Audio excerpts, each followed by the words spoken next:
good morning, everybody. Welcome to another live episode, or should I say the final episode of the Mornings with the Outlaw show. I am the Outlaw, John Rocha, joined as always by the lady out there in St. Louis, Alex Shashek. How are you, Alex? I'm spiffy. I am dapper AF. We got some amazing news. It's our last episode, so I'm not going to cry. I'm not crying.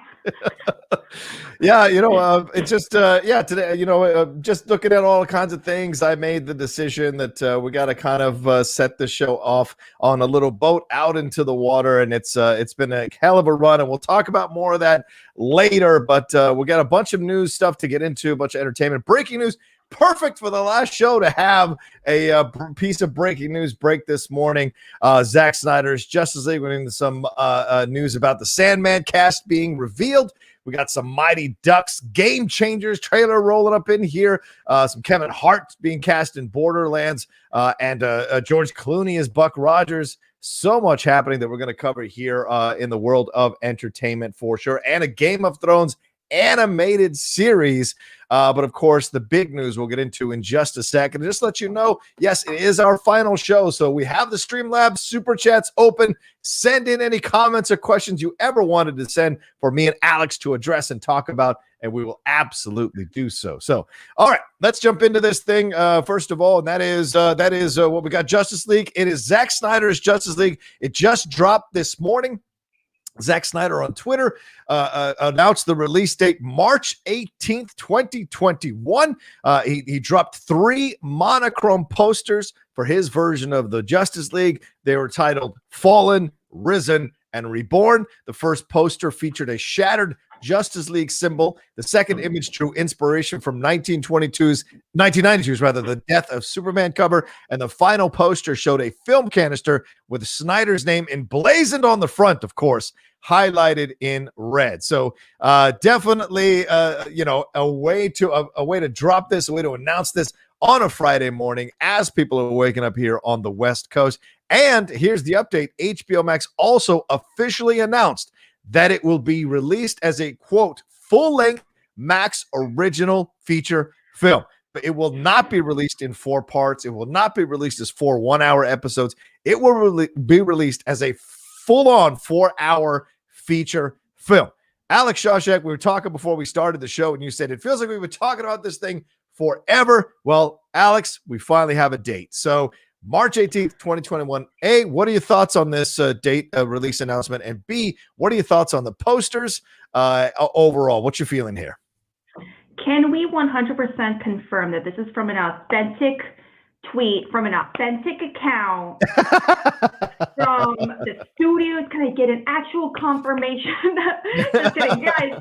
Yeah, I wasn't kidding when I told Rocha, like right before he went live, that I feel like we have not even low-key talking about it like forever, but we have like actively been talking about rumors.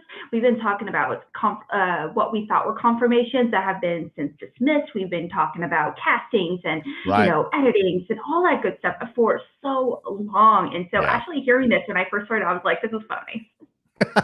That's like in 2 months, like less.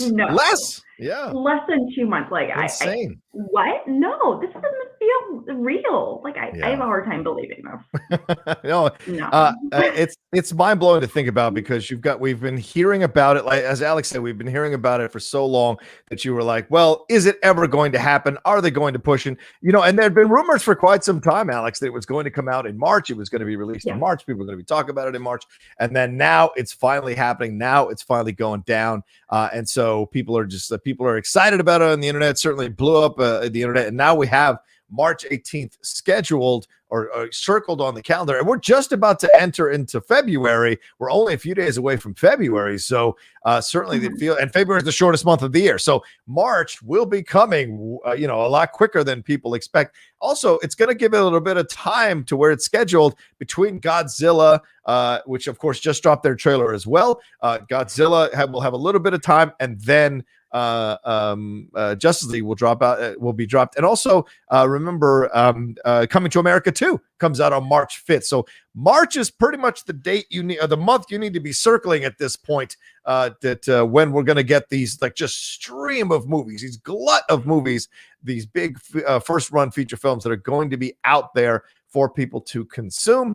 But what's your feeling also about the fact that they've officially confirmed that it is going to be a full-on 4-hour feature film? Alex, does this exhaust you to think about watching a 4-hour Zack Snyder feature film on the Justice League, or do you get excited about it because now you don't have to have it broken up and week to week like we're getting with WandaVision right now, we have with Mandalorian?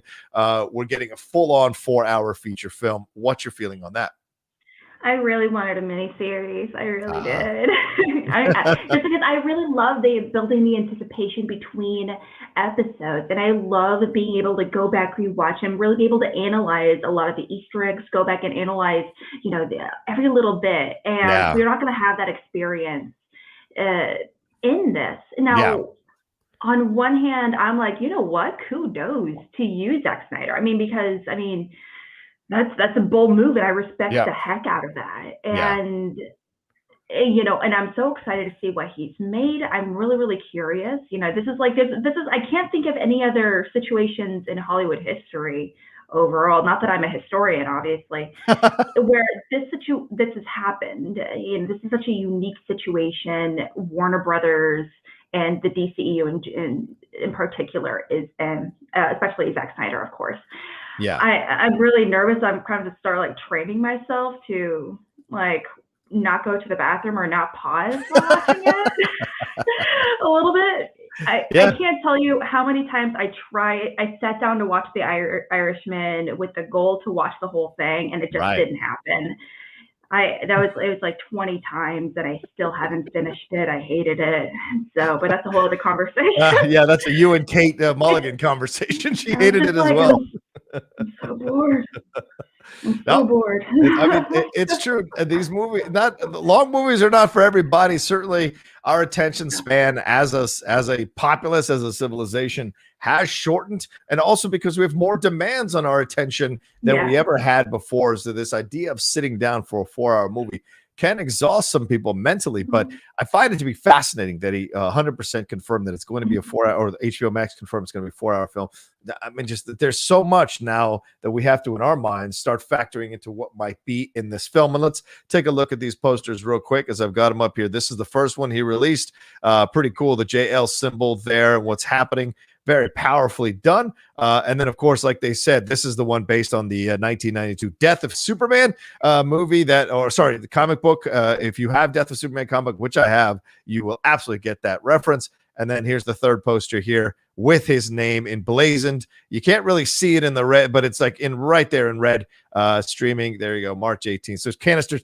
It's a bit audacious, though, Alex. I'll be honest with you. I love Zack Snyder, and I'm a fan of his movies for the most part, but it's a bit audacious to put the film canister and your name, and it's a bit on the ego. So it's something Michael Bay would do. So I'm just still a little surprised that he went that route. I love the 92 Superman reference. I love the JL logo, but him putting his name on the film canister in red so you can totally see it.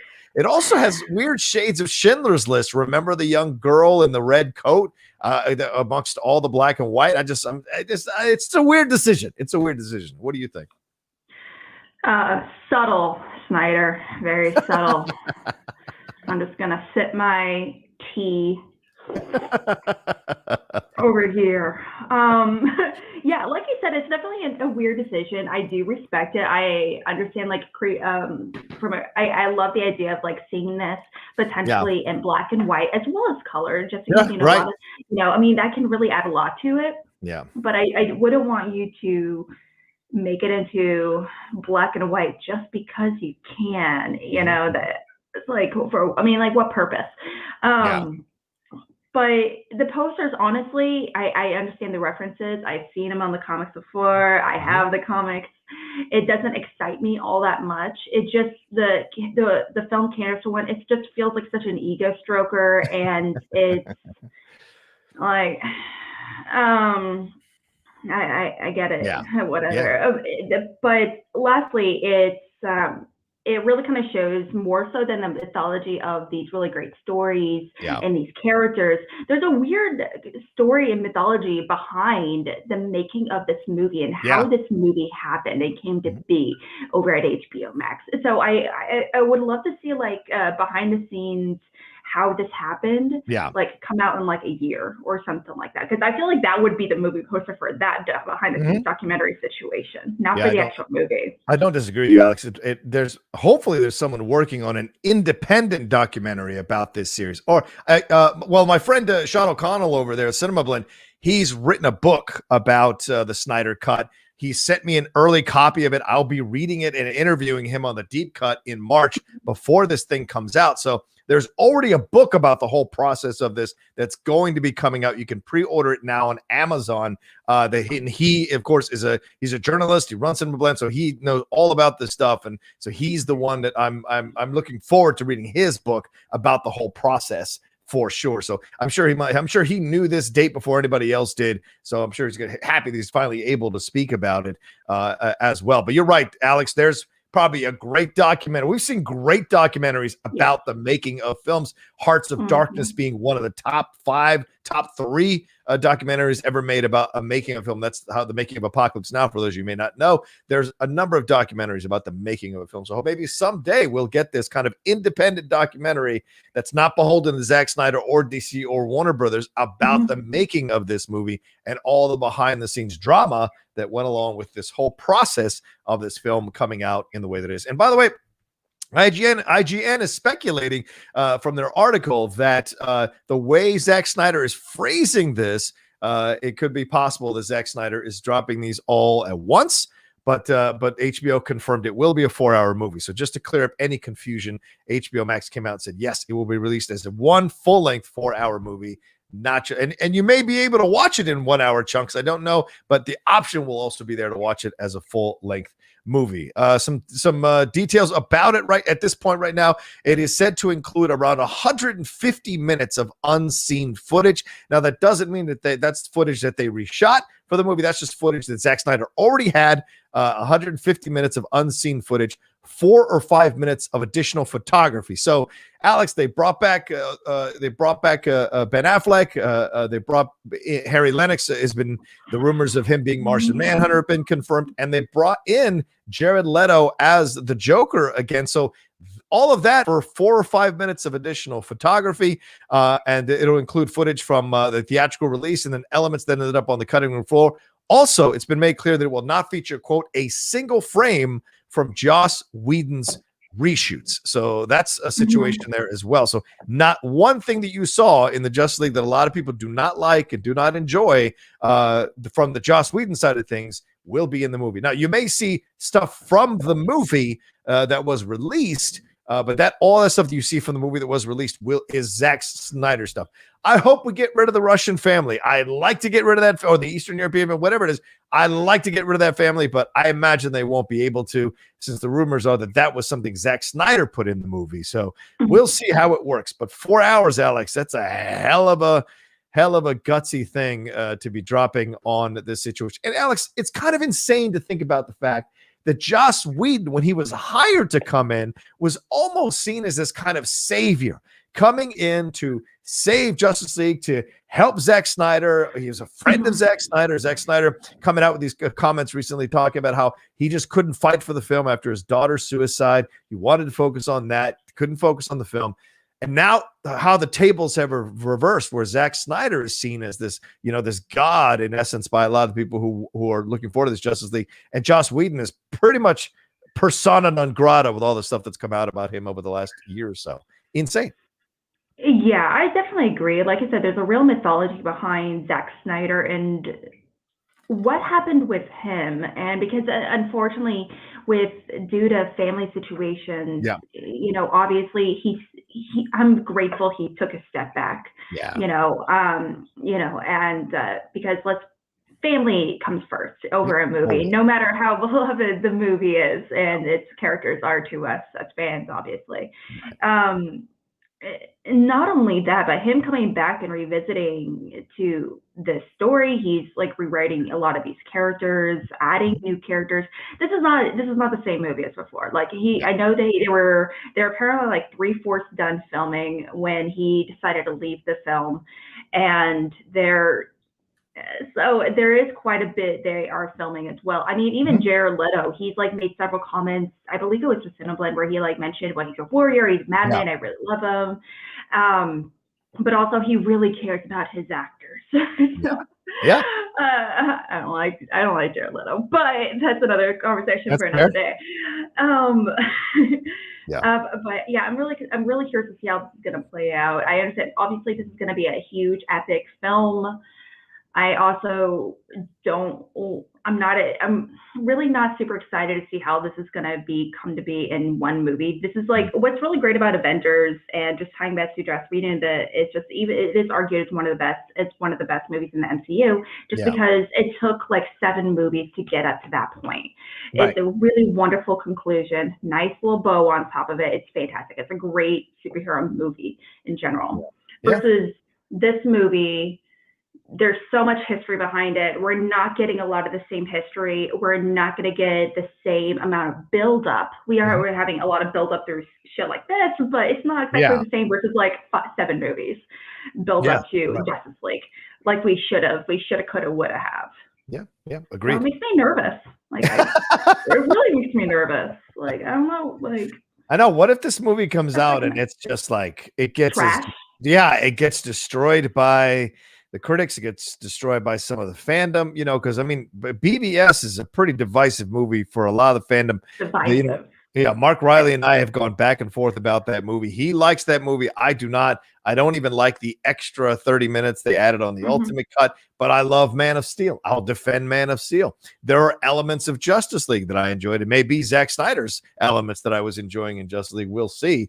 But with BVS, I felt like it was a film that I still watch BVS because I watch it to be like, I know there's a better film in here. I know there is. And so as I watch it, I'm always like in my mind, like, okay, what would I change? What would I move around? So it's a fascinating thing for me. But I wonder if the Zack Snyder thing is going to, for me personally, I wonder if it's going to veer into the realm of Man of Steel or if it's going to veer into the realm of BVS. I don't know. So this is the thing that in my mind, I'm preparing myself for, because Alex, a 4-hour movie feels like a 10-hour movie when you're not enjoying the movie. But a 4-hour movie can feel like a 2-hour movie if you're enjoying the movie. I totally agree. There's so many long films that I feel like justify the time. A lot of my favorite movies of all time are 3 hours and over. I think you did like an episode of Top 10, like way back when, where you just cover like over 3-hour movies. Yeah, the epics, And I remember thinking, whoa, these are like some of my favorite movies, like that are in the conversation. So, but it is possible to make a really, really fantastic 3-hour movie. But like you said, if it's bad, it's not justified. Time is not justified. It's going to be so disappointing. But also, there's a lot of shorter movies that are like just an hour and 20 minutes, and that are just 90 minutes. That we wish we had so much more time to let a lot of this really cool information marinate. The Joss Whedon adaptation of Justice League, I felt was so short. And I really wanted to spend more time with Cyborg, with the Flash, and like that really cool, Batman Flash interaction. I thought was kind of cute. I know I'm kind of alone in that. It really kind of made me sad that it made it as short as it was, and I understand why. So since we are getting a longer one, it makes me nervous, excited at the same time. It's like kind of going on a first date after the first time in years. You feel me? Like, yes. I don't know. Is this going to be shit? Is this going to be the best thing ever? I don't know. What am I going to do? What am I going to wear? How am I going to act? Should I go leave to go to the bathroom? I don't know. So that's pretty much how it's going to be. So especially with someone like Snyder, he's such a hit and miss director. I really, really actively dislike BVS, actively dislike it. I'm not a big fan of Man vs. Steel. I understand why It's as a director, I got very little confidence in him, honestly. Gotcha. That's what makes me even more nervous. All right, that's fair. That's simply fair. I think a lot of people might feel the way you feel, Alex, to be honest with you. I don't think I'm saying anything untoward by saying that. I think some people do feel that way, and certainly the internet will tell you that. We'll show you that on social media. Already on my tweet that I posted this morning when I woke up and saw the news and just woke up, when I saw the news. Yeah. A number of people like, well, it's just going to be like these flat characters and blah, blah, blah. But other people like, I can't wait. I'm looking forward to it. So there's certainly an internal battle or a huge battle over the Zack Snyder approach to things. So we shall see. I mean, I'm excited for it. He's, the set, like I said, 70 million was put into this thing. I'm looking forward to see what comes out, to be honest with you. I'm looking forward to see. We'll probably get one more trailer, and I'm sure there'll be some TV spots that are going to get you excited about it. And of course, on the heels of Wonder Woman 1984, Zack Snyder said this too. He didn't want to release any information about this movie until the Wonder Woman 1984 machine kind of died down a little bit, the hoopla run. And of course, that one came out just in December. It feels like a lifetime ago. Came out in December. It feels like 6 months ago, for God's sakes, it came out, but already people moved on from it and have issued their feelings about that movie and are moving forward. So this is where we're going as we jump into February, getting ready for March, for God's sake. So February feels like the undertow. It feels like the water's like pulling back in, and then March is going to be the wave when everything happens. March, April, May, June, July, August, into the fall season for sure. All right, let's see here. We've got some Streamlabs and that have come through. No super chats. I don't think I haven't seen any super chats. So keep sending in your Streamlabs and your super chats, ladies and gentlemen, as we go along. Remember, this is our last episode of Mornings with the Outlaw. It's been a hell of a ride. We'll do a proper goodbye at the end of the episode, but just letting you all know this is our last one. So please give us a like, give us a nice, if you're watching it later, thanks so much. And please leave a comment as well and a like. But yeah, here, let's look at some Streamlabs here. Ben_Rayner said, hey, John and Alex, hope you had a great week. Random question for you guys. If Chris Farley were still alive, what kind of career do you think he would have? Would he be a Netflix guy with Sandler, or do you think he'd have the chops to go into drama? Alex. What? Come on. Like, we both, I'm sure Rocha can agree with me on this. Like, on the very rare occasions that we both agree is that he would be exclusively on Netflix like Sandler. Yeah. I'm just kidding. I do think that he had the comedic chops to not only obviously succeed as well as he did in comedy, but I do think that given a few years, he could have pulled a drama. He could have Jim Carrey, kind of a possibly similar career as Jim Carrey, where he took on some of these darker roles, such as Eternal Sunshine, things like that, or like Robin Williams, where with 1 Hour Photo and some of these darker roles. I definitely think that a lot of the greatest performers have comedic performers anyway have a lot of potential to do these really darker roles. Yeah, so I think that could happen. And you make a great point, Alex. A lot of comedic actors have dived into drama because comedy is so much more difficult than drama, and some of the best comedians are using their actual pain for their comedy that they've experienced in life, so they find a way to divert it into a little bit of humor, but they can dial into that drama, as you mentioned, Jim Carrey in Eternal Sunshine, Adam Sandler in Punch Drunk Love, for God's sake. Uncut Gems. Uncut Gems. Great stuff. I think Farley would have found his way to drama because there were already shades of it in Tommy Boy. There were shades of it in a couple of other films that he was in that you could sense that he had this real inner pain that you could, if he ever got a hold of and knew how to kind of, work on it, manipulate it, use it to his benefit, I think we would have seen a pretty stellar film from him, or a stellar dramatic turn from him that would have surprised a lot of people. I mean, who saw Billy Madison as a guy that could be in Punch Drunk Love or Uncut Gems or Reign Over Me? Nobody. And but Farley and him were such good friends. That if Sandler was doing it, Farley would want to take a shot at doing some of the drama, doing some of this stuff, and maybe work through it and figure it out. I mean, I just watched the John Belushi documentary last weekend from R.J. Cutler, which is a great documentary. If you haven't seen it, it's on Cinemax. It's a fantastic documentary. It's a new documentary on John Belushi. But he had that Neighbors film, which was his kind of attempt to go into a little bit of drama. And I think Belushi would have been incredible if he had gotten over his demons with drugs to go into some dramas. He'd have been stellar. Same thing with Farley. I think Farley had a really strong potential. Maybe he'd have lost some weight for a role. And so like Chris Pratt did, where he became what he became, maybe there'd been a different Chris, second stage of Chris, as he got older and kind of put his demons to rest and matured as a man, maybe got married, had kids, what have you. All of that could have changed him. So yeah, absolutely, definitely. But I still think he would have made the occasional comedy and probably appeared in a few of those Sandler films, like a lot of Sandler's friends do still as well to this day. All right, let's see here. Anthony Persak says, no question, just wanted to wish you both a great day. Thank you, Anthony. Very nice of you. Travis Earl, thanks for the great show, guys. Thank you, Travis. I appreciate you being here and hanging out with us today. Kyle Beckworth says, happy Schmodown draft day. Yeah. Sucks that this is the last show, but I understand with really not much daily movie news.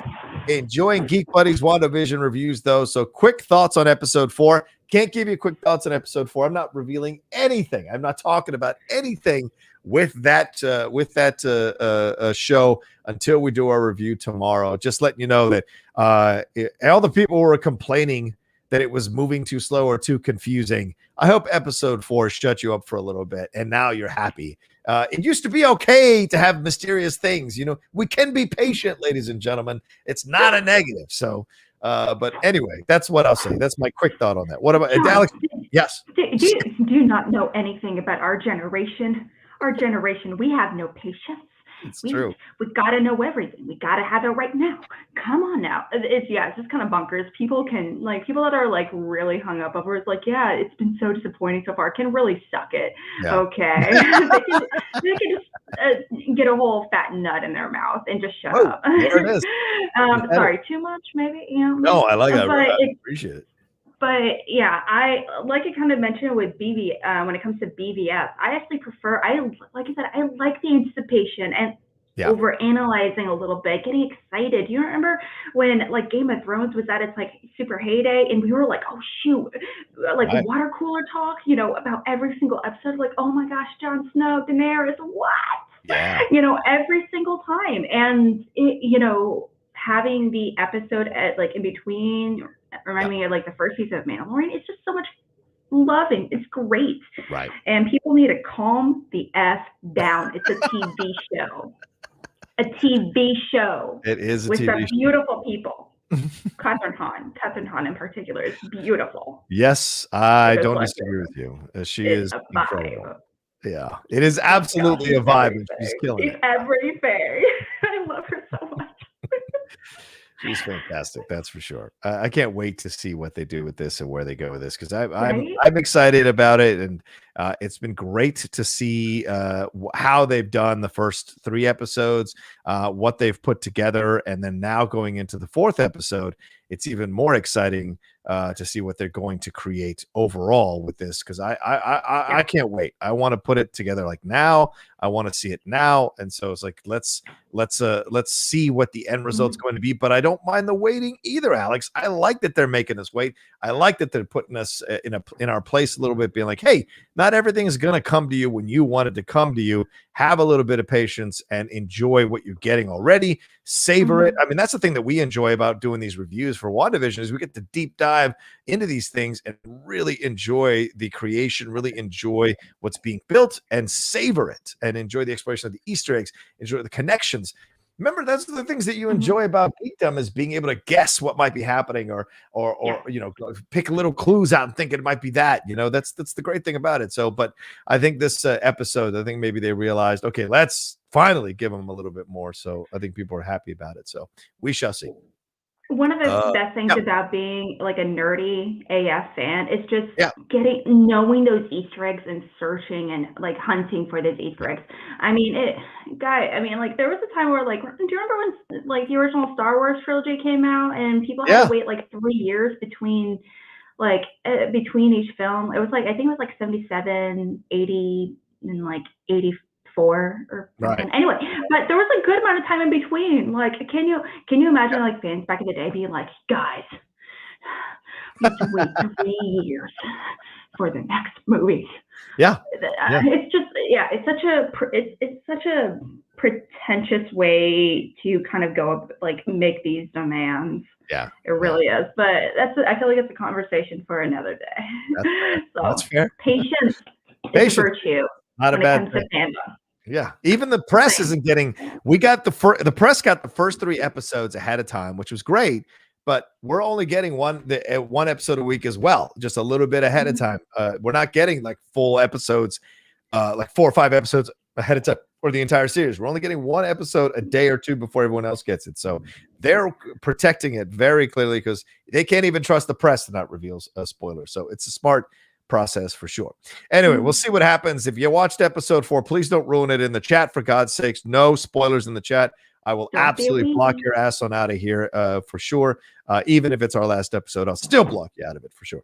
All right, let's move on to our next story here, Alex, and that is Game of Thrones. An animated series is coming from Game of Thrones. Saw this picture on the internet. Thought it was fantastic of Daenerys, but it's an animated Game of Thrones. This is coming to us from Leslie Goldberg over at The Hollywood Reporter. This is an exclusive. She's saying sources tell her, The Hollywood Reporter, that meetings with writers are underway for a potential series that would be part of the Game of Thrones expansion at Warner Media. They're in the early stages of development over there at HBO Max for this series for sure. And they're talking about that it'll be an adult-leaning project, and it'll have a tone similar to the Game of Thrones live-action show that we just wrapped up here with season 8 of it. No deals have been made, and there's certainly a possibility that this will not even happen. And the reps for HBO Max declined to comment on this. But if this is true,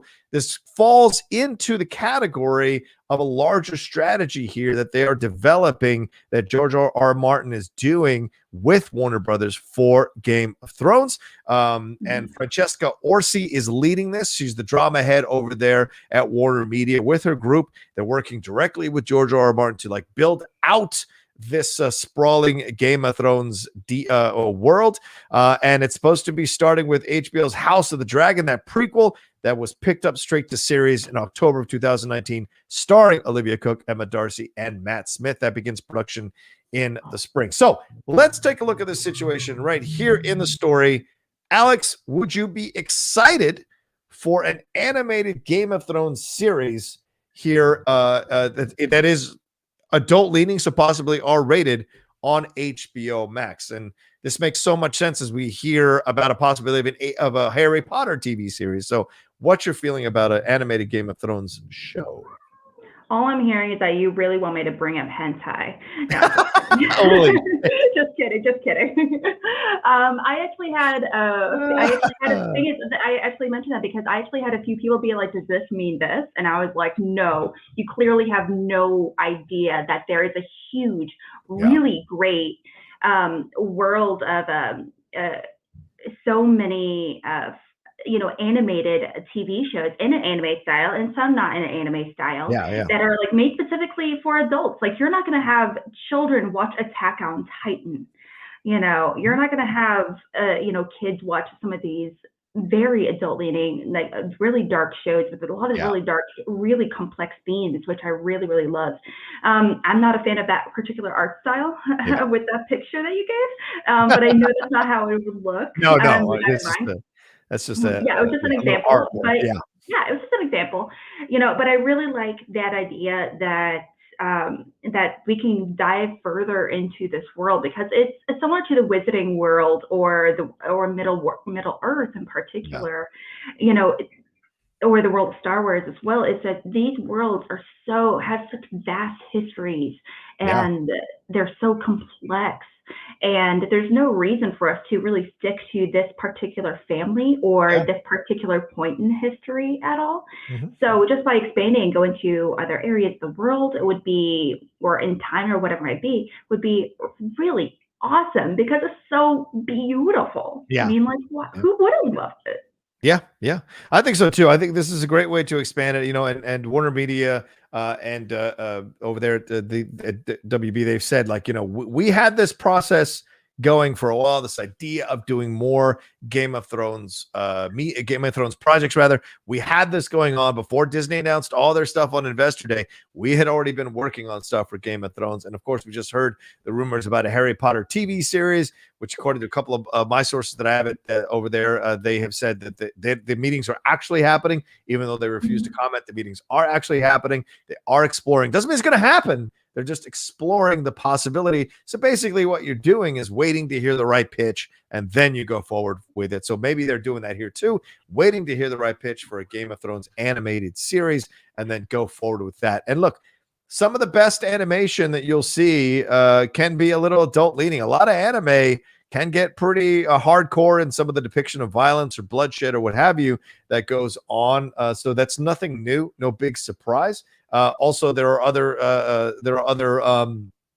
animated shows or animated series that go R-rated through the years. A lot of people remember the early stuff from the 80s and the 70s that was R-rated. Heavy Metal was an R-rated animated film. Heavy Metal, yeah. right? Those are the great, right? Those are great R-rated animated. So it's possible, and I think it'd be a great way to expand the show. And remember, people are upset about how season 8 went. And a little bit about season 7 too, but really season 8. Just like they were upset, and some of you may not remember this, but just like they were upset after the prequels were over. And what happened? Clone Wars came out and pretty much filled in the blanks for the prequels, whether they want to say they did or not. It redeemed the prequels, fleshed out the story of Anakin more, and now people have a different point of view about those prequels and a different point of view about the characters involved in the prequel trilogy as well. The same thing could happen here, where they go into an animated series here and we explore a little bit more of the world and wash out the bad taste that people have about season 8 of Game of Thrones and expand the world a little bit more. Harry Potter TV series can do the same thing, because a lot of people really aren't enjoying these Fantastic Beasts movies, Alex. And so that could expand it out as well, I feel like. I definitely agree. Again, there's just so much potential for these worlds. I mean, you're a fellow Wizarding World fan. There's so much to love about these stories and these characters. And it's, again, so vast. I said it before and I say it again. Guys, put me in the Warner Brothers pitching room, because I got ideas. I got so many ideas for this world in particular. But I want an anthology series based off the international schools. I want the one that's based in Japan. I want to talk about. I want a haunted ghost story, a Japanese ghost story set in at their school. Oh gosh, can you imagine? Or the one based in Africa where they don't use wands. The one Elder Morning. There's one based in Mexico. There's one based in Brazil. Right. That would be a really, really great way to just really bring in a lot of the international audiences and everything. But exactly. I would love to I would just love a pretty awesome just expansion of this cool world. I don't want London anymore. Yeah, we did it already. We're done with London. Yeah, I agree. And I don't want them to be their kids. I don't want it to be the sequel to Cursed Child where it's all their kids at the Hogwarts. I don't want that either. Start something new. Wait, hold up. What if it was the origins of Hogwarts? That's fine. I love that. Yeah. I would love that, Salazar and. I want to see Azkaban. How did Azkaban come about? I want to see. How'd you build the prison? What's that all about? There's so much that I would love to see happen. The Goblin Wars. I'm here for it, man. I'm in it. I want a Wizarding World War story.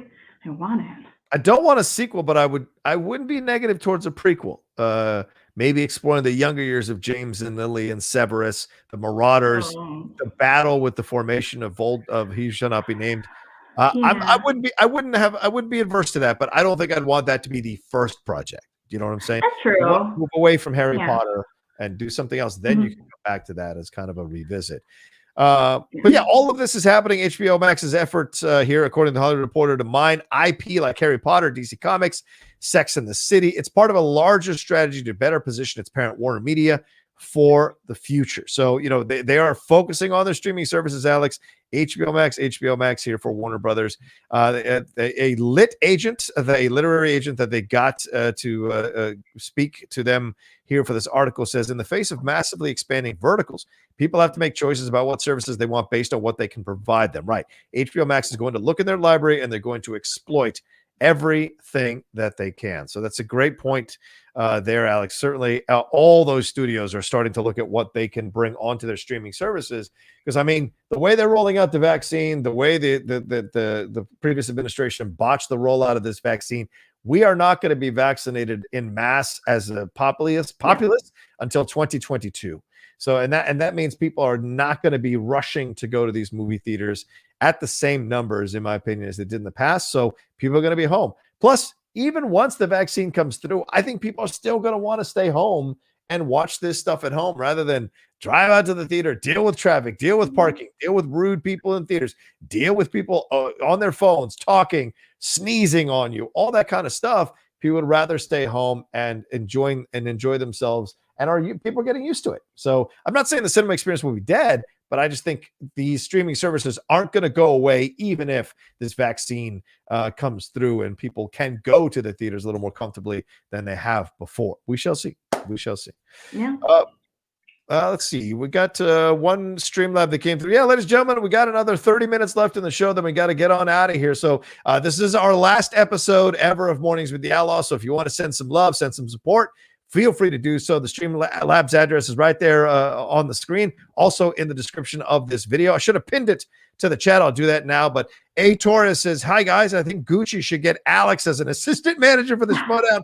I think she would be great. She would never come to the exchange. That being said, okay. Not a bad idea. Hold up. Break it down. One, I would love to be an assistant manager. I would love to, and also I would be the best assistant manager you would ever have. Okay, I would be the fucking best. Okay, because I already am a great manager. I just want to put that up. And I have several champions in my roster right now. One of them is a 3-time defending champion in Taylor.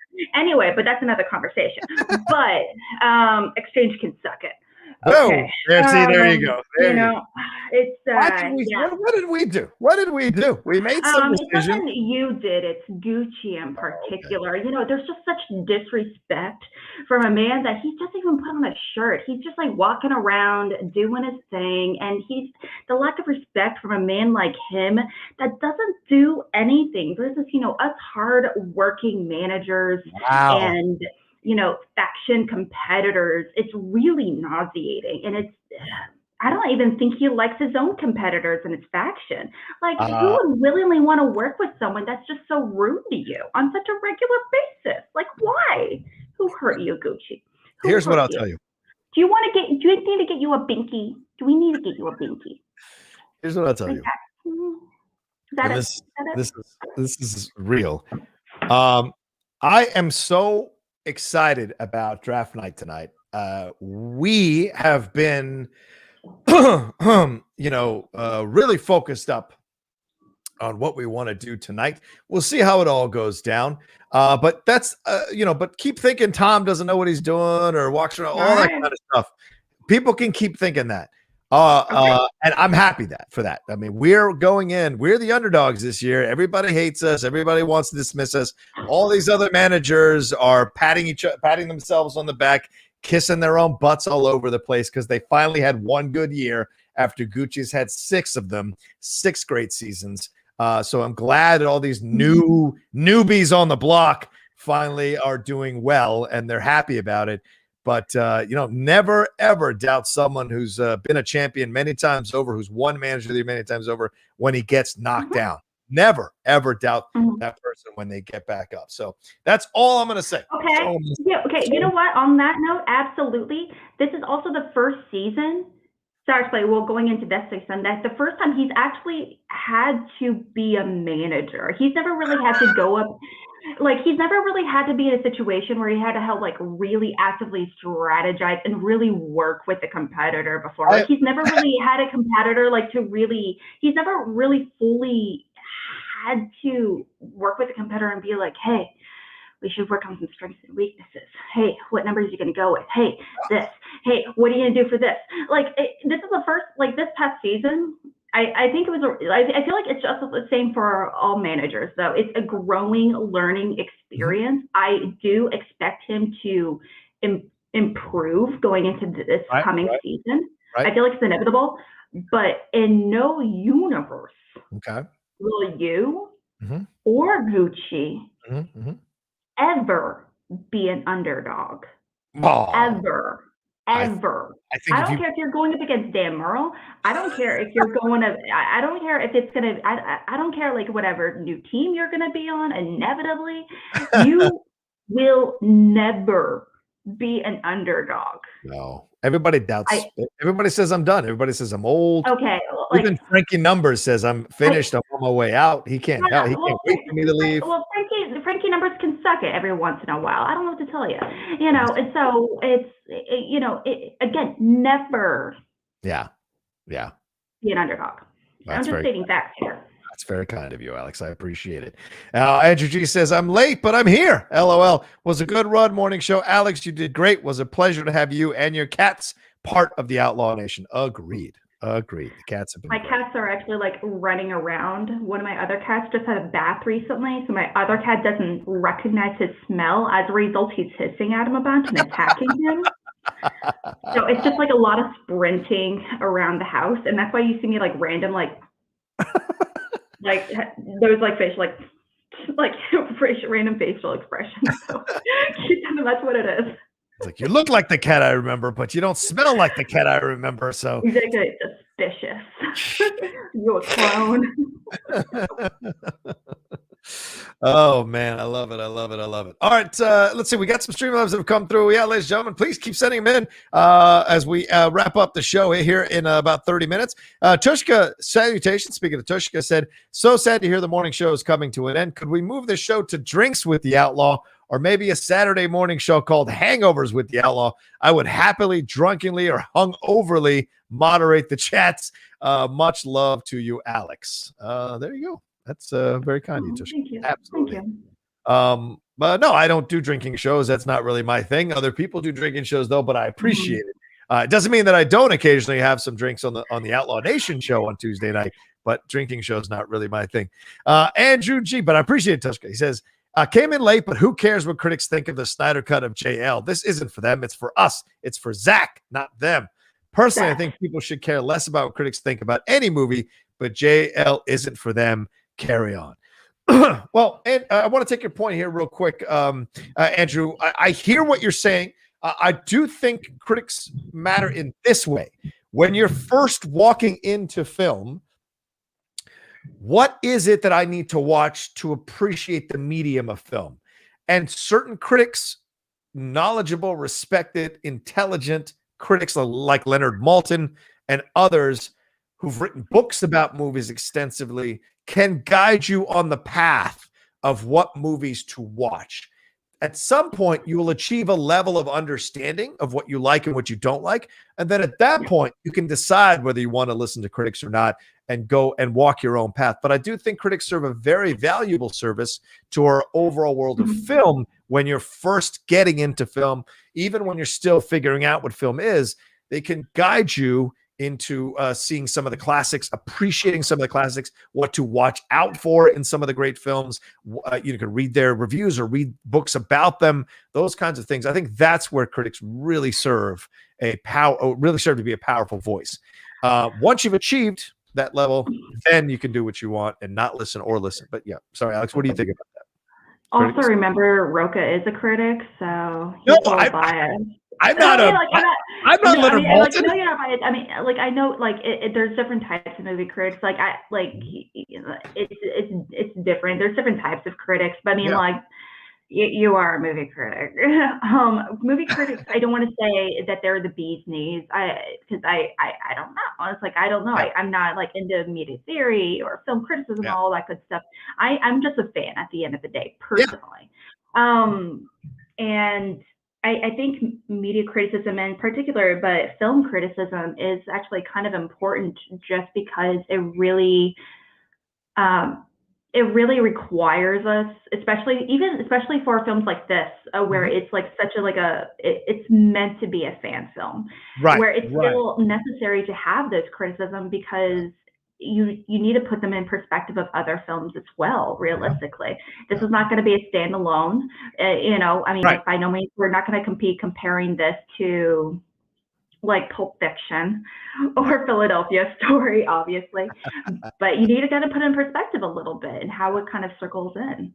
Yeah, exactly. And that's the thing. You got to decide for yourself. So that's the thing at the end of the day. Like anything else, you decide for yourself. Look, same thing with sports, right? When you're first walking into sports, it's the people who call the games. You'll gravitate to certain people who call the games a certain way because you appreciate the information and the knowledge and the analysis that they're delivering. That's another way for you to appreciate the sport. And then eventually you'll be able to watch anybody talk about a game. It's no big deal, but you'll understand what you want to be listening to as well. So that kind of stuff. Even if you don't agree with them, you'll like find, I mean, sometimes you even like actively search out for people that you actively disagree with just because it offers like a really new perspective and a fresh perspective you never really thought about before. And sometimes that makes you even appreciate it even more. So that's a fair point. Absolutely. All right, let's move on to our next story here. And please, people, keep sending in your Streamlabs super chats. Got about 25 minutes left in the show. So this is coming to us over Twitter. 6 actors have joined the Netflix Sandman TV series. If you haven't read Sandman, it's the Neil Gaiman incredible anthology. If you haven't read Sandman, I cannot stress this enough. That you need to read Sandman, one of the greatest pieces of literature ever written, irregardless of comic book or not. It's one of the greatest pieces of literature written, and it's got fantastic exploratory conversations, philosophical conversations, and the characters are very vibrant and so interesting. And they released the Audible version of it earlier a couple of weeks ago, or a few weeks ago rather. But New Line, Netflix, and Warner Brothers Television are producing this series for Netflix. And Tom Sturridge is taking on the lead role of Dream/Morpheus. We knew that already, but now it comes the confirmations of the cast. Sturridge is Gwendolyn Christie. Gwendolyn Christie is joining as Lucifer. That is awesome. Boyd Holbrook will be the Corinthian. Charles Dance will be Roderick Burgess. Sanjeev Bhaskar, who I absolutely love, will be playing Cain. Asim Chowdhury as Abel, and Vivian Ashampong as Lucien, a gender-swapped Lucien. And for those of you who don't know, the comic ran from 1989 to 1996, 75 issues, but you can buy the compendium that has all of them in there and some analysis and some extra artwork and what have you. Those are all available on Amazon. It's a pretty penny. It's $200, but it focuses on the accidental capture of Dream, who is the younger brother of Death, and the journey that begins when he is released 7 decades later. And so as I said, the Audible version of this is out. An 11-hour Audible version is out, which starred James McAvoy as Morpheus and a cast that included Taron Egerton, Michael Sheen, Riz Ahmed, Andy Serkis, and Miriam Margolyes. They only released the first 3 volumes of the graphic novel series. Now 2 seasons have been ordered or on the way in the form of Sandman Act 2 and the Sandman Act 3. No word on the cast for that on the Audible side of things. What's your feeling about this, Alex? Are you a Sandman person? Did you read these? Are you into Sandman at all? What's your feeling? And also the cast. What do you think about the cast? I'm just psyched by anything Neil Gaiman has. In film and television. I love Good Omens. American Gods is one of my favorite TV shows right now. Doesn't get nearly the love that it deserves. But yeah, he is Stardust is actually my favorite book to movie adaptations of all time. Not a hot take. I just want to put that out there. Not a hot take. But this excites me so much just because, not only has this such a devout following, but similar to like, the Snyderverse and all that good stuff. But this has been in the talks for years, many, many years. People being added. I don't even I can't even think of how long Joseph Gordon-Levitt was attached to this project. When it was being pitched to different studios. Right. Liam Neeson was attached to at one point. There's a lot, and so it just makes me really, really excited. We're getting some actual confirmed casting decisions moving forward. And the comic series in particular is, like you said, it's definitely one of the more iconic stories in literature, at least in modern literature. Even if you're not familiar with Neil Gaiman as a writer, you're familiar with, you've heard of Sandman. You are familiar with the imagery as well. So I'm excited to see this finally potentially like really come forward into a film or miniseries, whatever it might be. Yeah, me too. I'm excited as well. I mean, I've been such a fan of this. One of my geek buddies, my fellow geek buddies, Michael Vogel, one time drew an awesome thing for my birthday because he's a great artist, Michael, as well, of Dream, and one of the lines from Dream. He drew it for me. I still have it, still keep it. Oh, it goes from me place to place. Whatever place I move to, it's one of those things. No matter how much I clean up and throw stuff out, that always stays with my collection of things for sure. An incredible series. I'm probably due for a reread very soon of that series, and that'll be fun to do as well. Also, here's the thing. I love this cast. I think it's a great cast. What a nice multiracial, multicultural cast, diversity here, and all of them established in their own ways in different projects. So this is great as well, bringing all this talent together for this. I'm looking forward to it. I love the idea of Gwendolyn Christie as Lucifer. Felt she was hard done by the Star Wars series, hard done a little bit by how her character ended up in Game of Thrones. So her getting another opportunity, another big franchise to really show what she can do. And Lucifer is a very, very interesting character in the Sandman series. So I'm excited for that as well. And Sanjeev Bhaskar, who I think if some of you saw yesterday, Sanjeev is the dad of the main character in Yesterday. He's also in a bunch of great series, a very funny comedian, but can do drama well as well. So those are those things that you've got going on here in a great cast, joining Tom Sturridge, who looks fantastic. Just as Tom Sturridge himself looks fantastic, let alone as Morpheus. So this is going to be fun. This is for sure going to be fun. I can't wait to see what happens here. All right, let's see if we got any more Streamlabs super chats. We move on to our next thing here. Oh yeah, all right. We got a super chat from Ben Rayner. Rayner says, "I'm indifferent about the Snyder Cut. I'll watch it, but I didn't like BVS. Also, I'm one of the few who love the theatrical cut of Justice League." Yeah.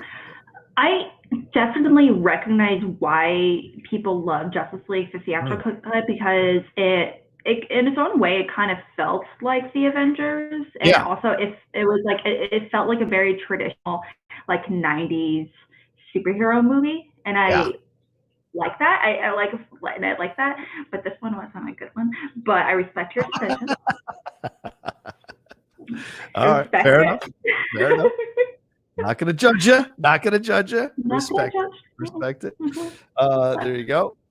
So there's no release date yet, obviously, for Sandman. So we'll see as it comes along when that will be coming down. But I'm sure now that the casting, certainly production is ramping up. It will be happening soon. I'm sure with COVID situation and COVID regulations put in place as well. All right, we got 130 y'all watching us live. Thank you so much. Please hit that like button. And again, this is our last episode of Mornings with the Outlaw that we're going to do. So thank you all so much for being on this journey. Please feel free to send in some Streamlabs over the next 15 minutes before we wrap up here. And let's do a couple more pieces of news here. Alex, are you a Mighty Ducks fan? Are you a Mighty Ducks fan? Do you like this franchise? Because it is coming back with a new film. They released the first teaser trailer yesterday. It's set for March 26th on Disney Plus. It's called The Mighty Ducks Game Changers. It's a 10-episode series that's going to star Gilmore Girls alum Lauren Graham, Brady Noon, and Emilio Estevez will be reprising his role as Coach Gordon Bombay. He's apparently on the planet of Octo. No, I'm just joking. It's set in present-day Minnesota. The series sees the Mighty Ducks have evolved from the scrappy underdogs to an ultra-competitive powerhouse. After 12-year-old Evan Morrow, who is the actor new, is unceremoniously cut from the Ducks, he and his mom, Lauren Graham, set out to build their own team of misfits to challenge the cutthroat, win-at-all-costs culture of today's youth sports. Steve Brill is the creator, writer, and executive producer of all the films, co-created executive producer of the new series, along with showrunners Josh Goldsmith and Kathy Yuspa. So this is interesting, Alex, how they've turned the Mighty Ducks from the underdogs to now they're the assholes. Is this going to work for you? This is...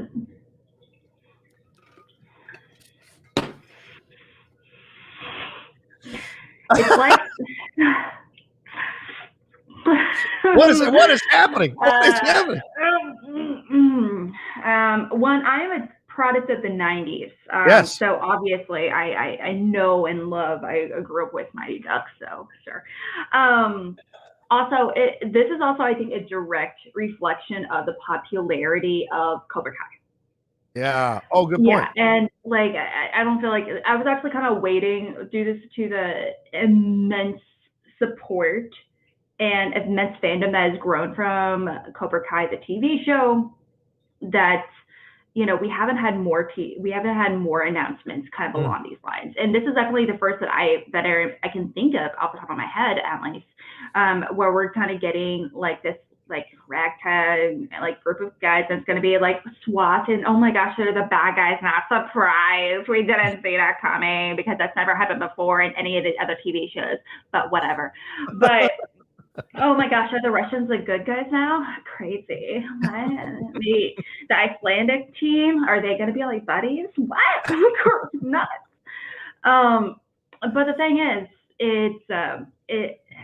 I really expected this to come back. I'm really excited about the casting. Emilio Estevez, he's just a great guy. I think he's a really solid director. I would love to get his directing chops involved and direct a handful of episodes. Laura Graham, she's underrated. I love her so much.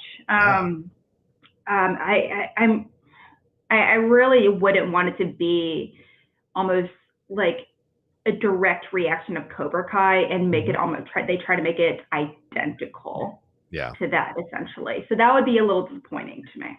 All right, fair enough. I understand that. Absolutely. I understand that completely. I mean, maybe it'll be like they have to remind them of what they were when they first started out. Versus it's almost a parallel to Nerds, right? The world of nerddom now, the world of geekdom.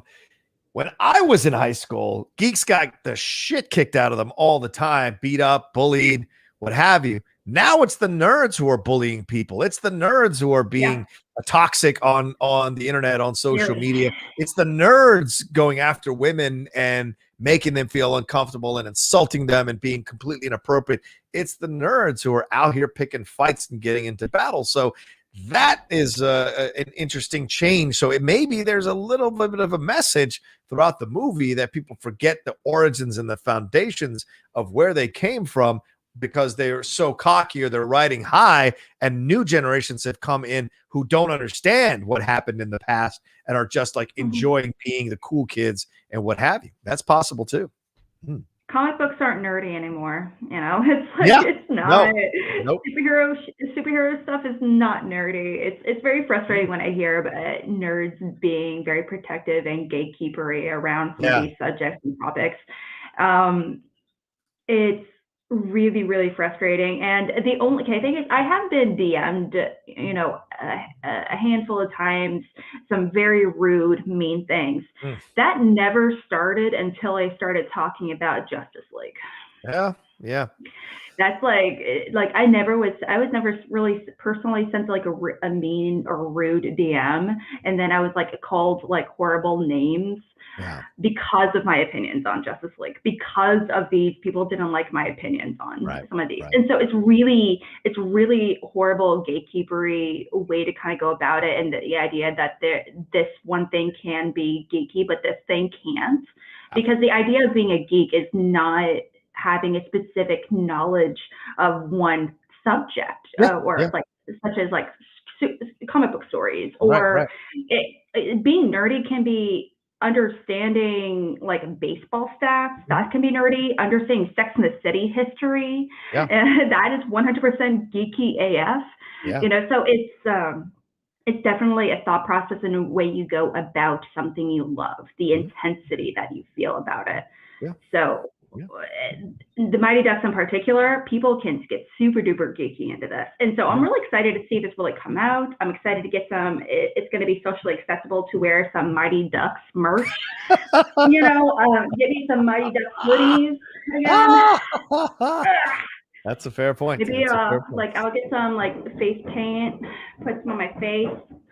It's going to be a thing. I'm excited. I don't disagree with you. Yeah, so we'll see. March 26th. Again, March is the month, man. Everybody get ready. March is the month. And once again, this is Disney Plus going back into their IP to release something connected to this IP that was really popular some time ago. So, this is going to happen more and more with all these streaming services. Nothing is out of the realm of possibility. We're seeing Sex and the City coming back for HBO Max. without Kim Cattrall, which makes no sense, but whatever. I'm not, literally the first word is sex. Kim Cattrall was that.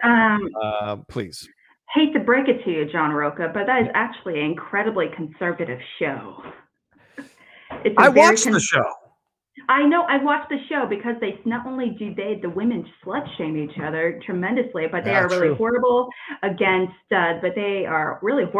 other female characters, especially Kim Cattrall's character, because not only her sexual confidence, but also the way they talk about trans rights, the way they talk about non-binary individuals, the way they talk about bisexuality. It's a very old way of thinking. It's a show that's very specific to the 90s and 2000s in a way that does not age well anymore. Interesting. Oh, I hadn't thought of that. Do you not remember this?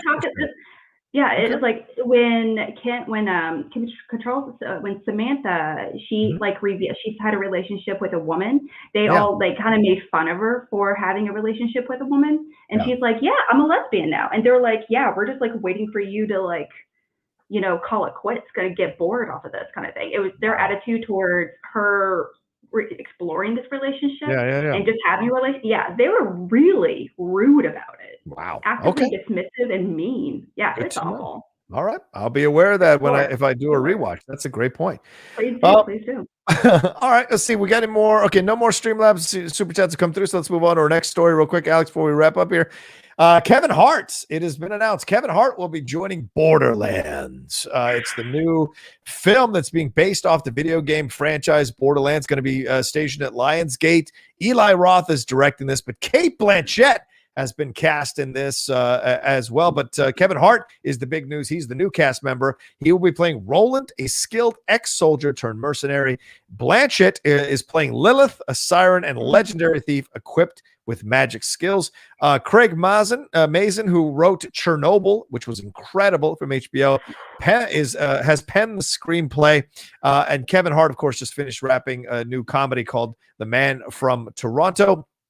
For those of you who may not be aware, Borderlands it launched in 2009. The role-playing first-person shooter game is set on the planet of Pandora, a rocky desert world which has been abandoned by a mega corporation prior to the game's events and is now in total anarchy. The games follow a group of augmented mercenaries trying to hunt down an alien vault rumored to contain advanced technology.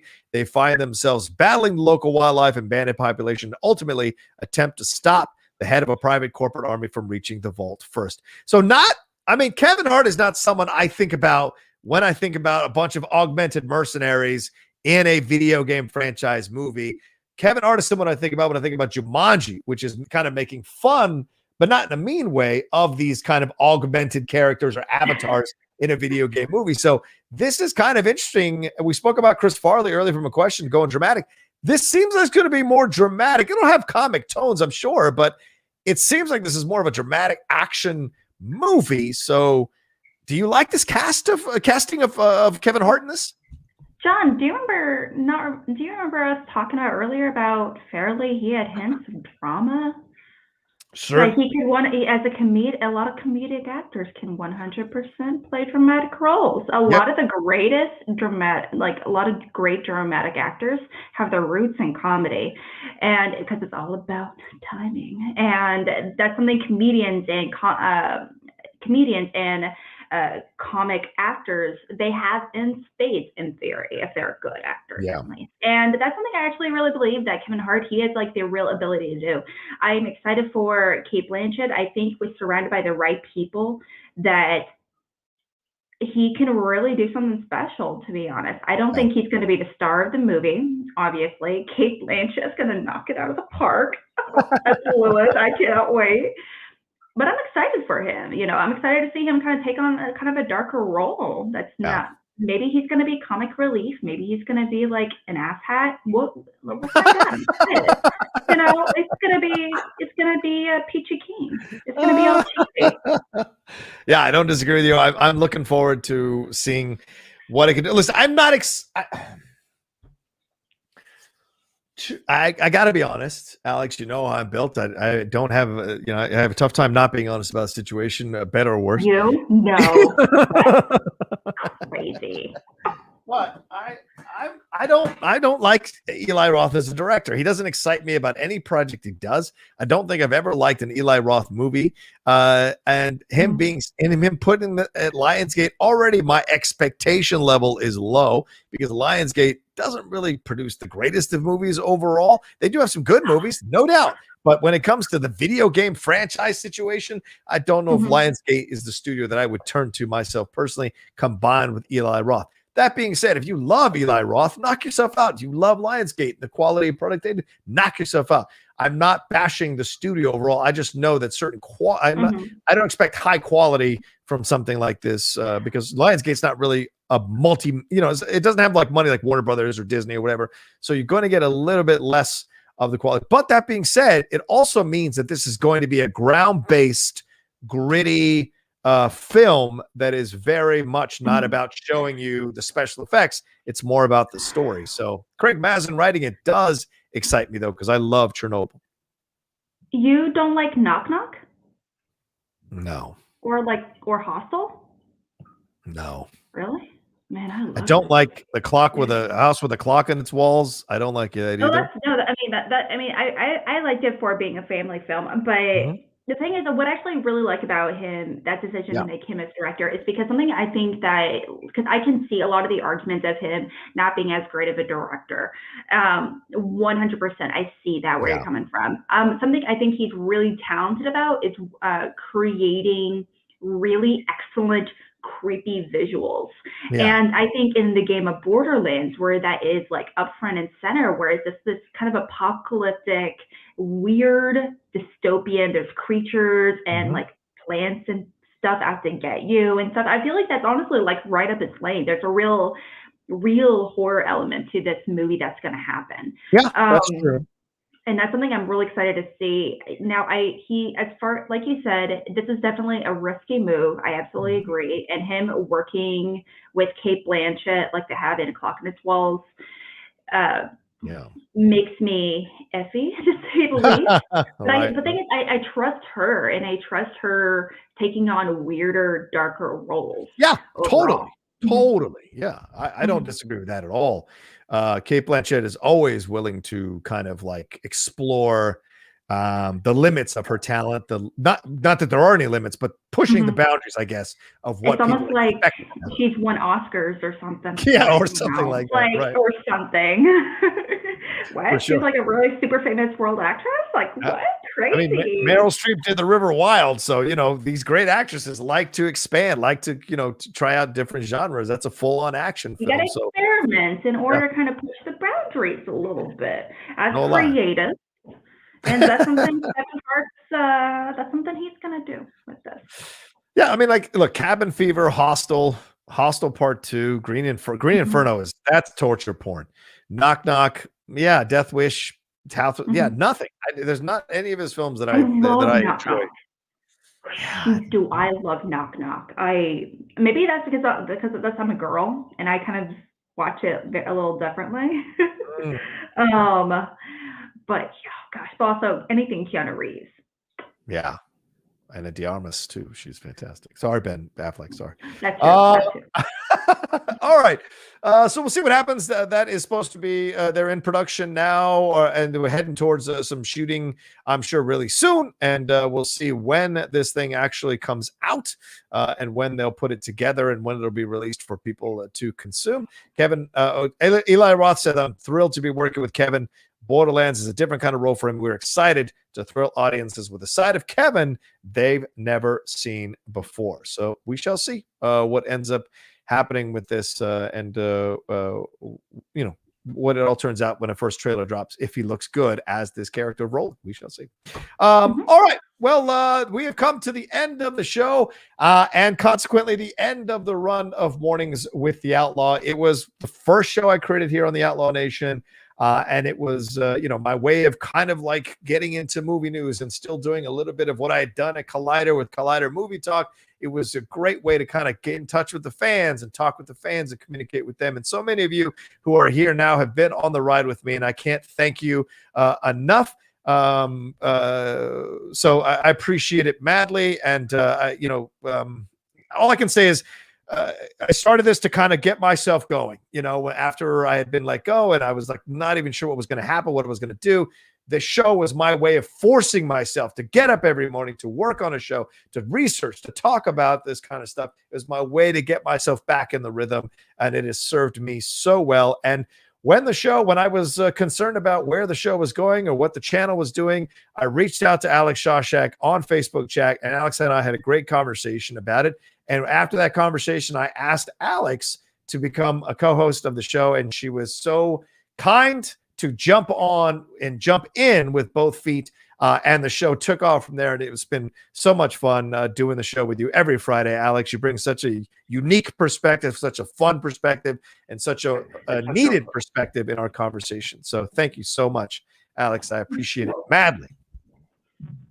My headphones just died. So oh, I need new headphones. It's all right. Yeah, it's been so much fun, guys. I'm so grateful for you guys to not only just being so welcoming and helpful through this whole process. Right. I couldn't be more grateful for sure. And John, asking me to come on and to co-host this and pick stories and all that good stuff has been such a hoot. And learning about this world is so cool, and I could finally talk about stuff that I've been wanting to talk about for ages. So I'm really sad it's going to be coming to an end, but it's been wonderful. Thank you for taking the time. And we should say one last thing. I'm sorry we skipped one last thing. We should give a little bit of honor to the passings of Cloris Leachman and Cicely Tyson. Both those incredible women passed away over the last couple of days. Alex, I'm sorry I skipped over that without looking at it here. Any words you want to say about Cloris Leachman or about Cicely Tyson here? Both legends in the game, and women who pioneered what they were doing at the time for so many other women who were coming behind them or watching their work and being inspired by them for sure. Yeah, well, they were such wonderful women. Dolores in particular, I will always remember how amazing she is, and Young Frankenstein, Picture Show, a lot of these really, really great movies, and she's just been. It's just weird. I have a hard time picturing film without her. It's crazy to me. And same for Seth, and say for Cecil in particular, she's pretty wonderful. I remember one of the first shows I actually saw her in was actually The Proud Family from the 90s. Oh yeah. That was my show. I loved that show. And she's been doing stuff for years and years. So so I am so excited. Well, I'm not excited, obviously, but I'm excited to kind of go back and watch a handful of movies with her that I've loved. Absolutely. Yeah. I watched Cicely Tyson when I was a kid in one of the reruns of the film. She did the autobiography of Miss Jane Pittman. It's an extensively long film. It's kind of like Benjamin Button, but for a young Black woman as she becomes Miss Jane Pittman into 100 years old, and all that she's experienced. It's an incredible TV movie at that time. And then I saw her as Coretta Scott King to Paul Winfield's Martin Luther King for a TV movie there as well about MLK. And then from there, seeing her in numerous other projects, TV shows, what have you. This is a woman of incredible class, incredible talent, and quality. Whenever you saw her, you just knew you were in good hands in whatever scene. Even if it was not a good movie, you knew the scene, she was going to bring the scene to life. And the same thing with Cloris Leachman, an incredibly funny woman. Frau Blucher from Young Frankenstein, The Horse Neighing. All of it just brilliant. But seeing her play these really funny roles and also seeing her play the occasional dramas were great to see as well. She was incredibly talented. And, these actresses, Alex, they don't get seen in the same light as some other these bigger names, but they are so essential and incredible and affect so many people to pursue acting, so many women to pursue acting. I'm sure seeing that, hey, there's a spot for what they do. There's a spot for me because I can do what they do. I might have a chance to do what they do. So that alone deserves recognition and love for that. But their entire career, both resumes, just chock full of incredible work and classic movies that you can refer to and talk about for sure. So very sad passing. 2021, man. It's I don't know. People feel like it's a new year, but it seems like the same, man. It seems like the same as 2020. So we shall see for sure. Anyway, all right, let's get on out of here. Again, a big thank you to all of you who've come aboard this train over the last few months. You know, we started Outlaw Nation a little bit over a year ago, and this is one of the first shows, and we're saying goodbye to it. But there will be other content. I'm creating space to create other content down the road, to create new stuff to do in 2021 for the Outlaw Nation channel. You know, change is always a constant, and you have to kind of figure out what works for you, what doesn't work for you. So unfortunately, the show is going by the wayside, but it doesn't mean that there won't be other things coming down the road in the future that I'll be trying, and maybe Alex will be willing to come back on as well. We shall see.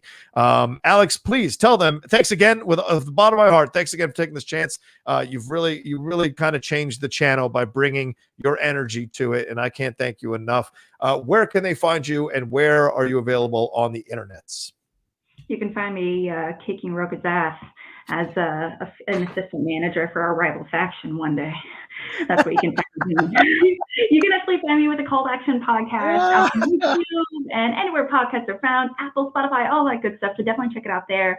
I host a show called Schmobates where we dive into Schmodown debates. It's a fun time. We are going to be having here in this coming Wednesday, we're going to be having an episode specifically to the draft. So I'm excited to see how that's going to play out tonight. I'm probably going to pee myself with excitement. It's going to be so good.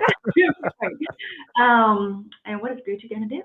But also I'm on Twitter. I host a show called Cinema Bias with Drew Grant, where we challenge each other to watch movies outside of our comfort zone. We're going to be having my name is Dolomite, and we're going to be watching his other movies. Double feature here very soon. We're watching Superfly, we're watching The Last Dragon, or we're watching a whole bunch of stuff here very soon. But yeah, please check this out. I'd really appreciate it.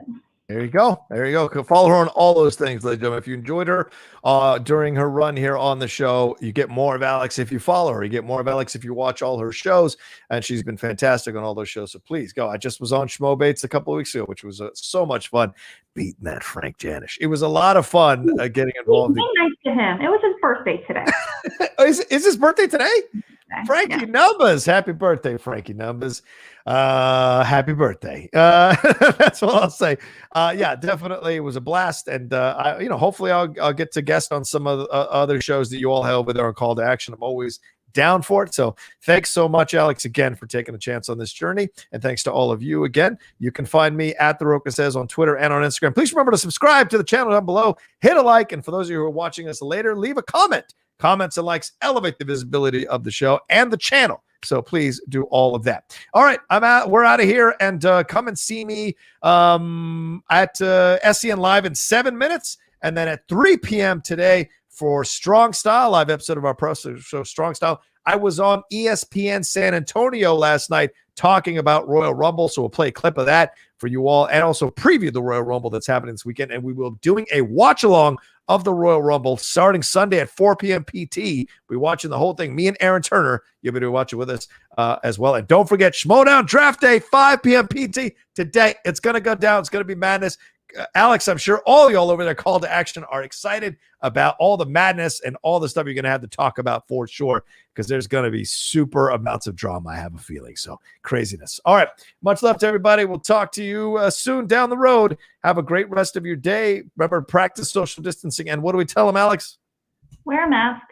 Keep watching movies. For God's sakes.